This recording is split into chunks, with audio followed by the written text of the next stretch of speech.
Assalamu alaikum. Wa alaikum salam.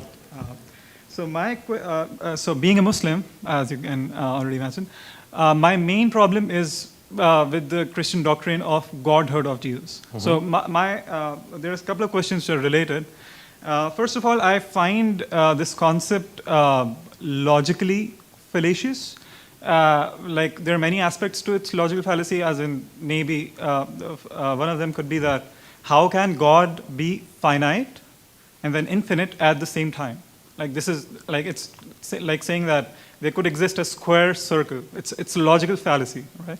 So when we say that Jesus was God or Son of God, we are actually saying that God existed in finitude during the life of Jesus, and He also is infinite at the same time. This is logically fallacious. Now, because you are you're coming from a historical standpoint. Did you want me to respond to that, or are you having it's a relate. Like the same question continuing. So, because you're coming at it from a historical standpoint, another thing that adds, like the historical evidence that adds, like that supports this argument, is that the concept of Trinity, the word Trinity itself, it doesn't appear as a theological term till near the end of the 2nd century after Jesus. So it was first used as trias by Theophilus, the bishop of Antioch, in AD 180. So we can, and like adding up to that, when you refer to Mark chapter 14, verse 62, which is what you say is the proof that Jesus claimed to be God, are you really applying the same criteria of objectivity that you were applying previously to the Quran when interpreting this as meaning that Jesus is claiming himself to be God? Because if you like look at it completely objectively, looking at the entire text, like there is nothing in the entire text that's saying that Jesus claimed to be God, and in fact the verse that you yourself quote is actually saying Son of Man. So I mean, these are great questions. Don't go anywhere. What's your name? Munzir. Munzir, where are you from? I'm from Pakistan. Pakistan. बहुत खुशी हुई आपसे मिलके. I had the exact same questions when I was when I practiced Islam.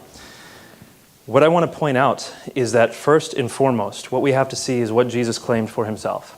Now, the secondary stuff that follows, the theological unfolding or unpacking of what he said, we can spend years and years debating what it means. But what did he say about himself?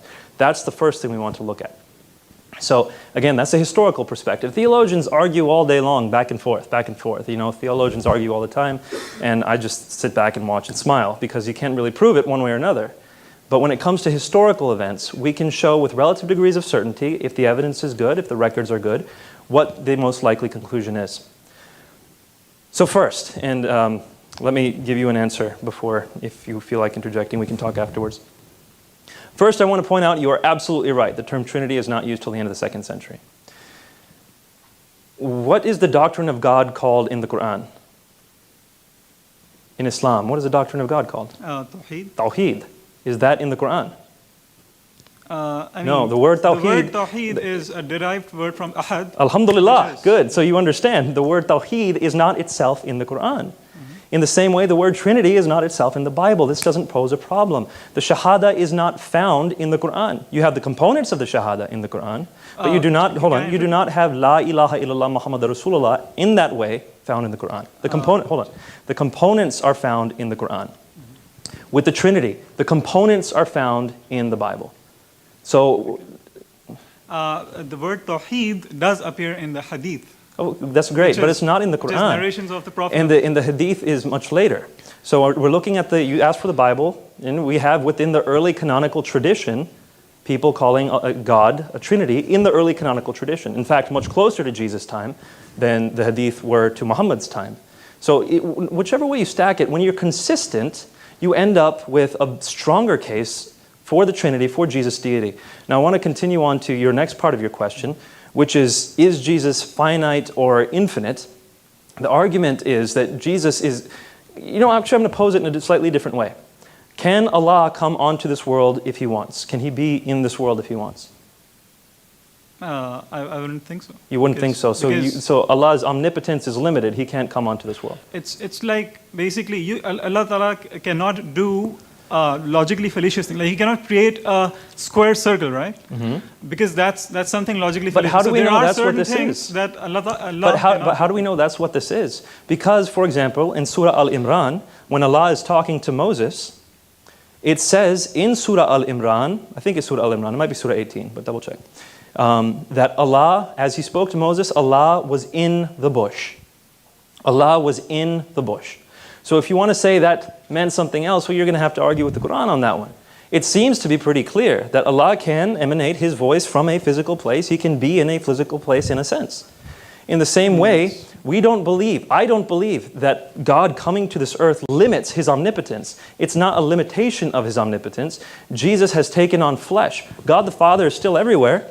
God, Jesus, the Son, is here on this earth. It's a limitation in that sense, but it's not a limitation of His nature. He is both the divine and human nature. That's the argument. Now, I want to talk about briefly, and then we're going to have to go to the next question, but let's talk afterwards for sure. You asked about the Son of Man. You said He's not calling Himself the Son of God, He's calling Himself the Son of Man. I'm emphasizing to you, my friend, when this hit me, again, while I was practicing Islam, when this hit me, it hit me like a bolt of lightning. The claim Son of God, according to Jews at that time, was not anything divine. Adam was called the Son of God. Solomon was called the Son of God. In the Psalms it says, you are gods.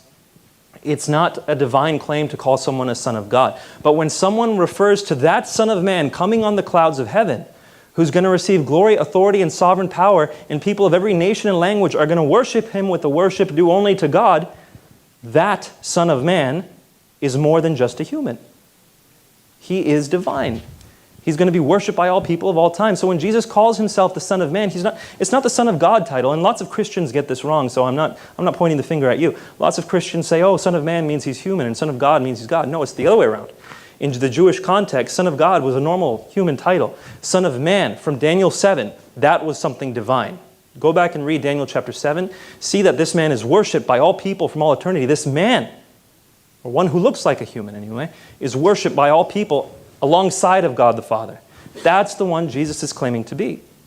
Definitely understand that point that I'm trying to make. And so when you see that Jesus' claim is found there in Mark 14:62, it's found in all the Gospels, and every time Jesus uses the term Son of Man, He's alluding to that. You cannot extract that from the Gospels.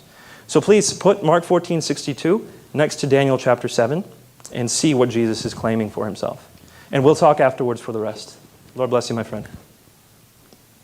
We'll take one last question.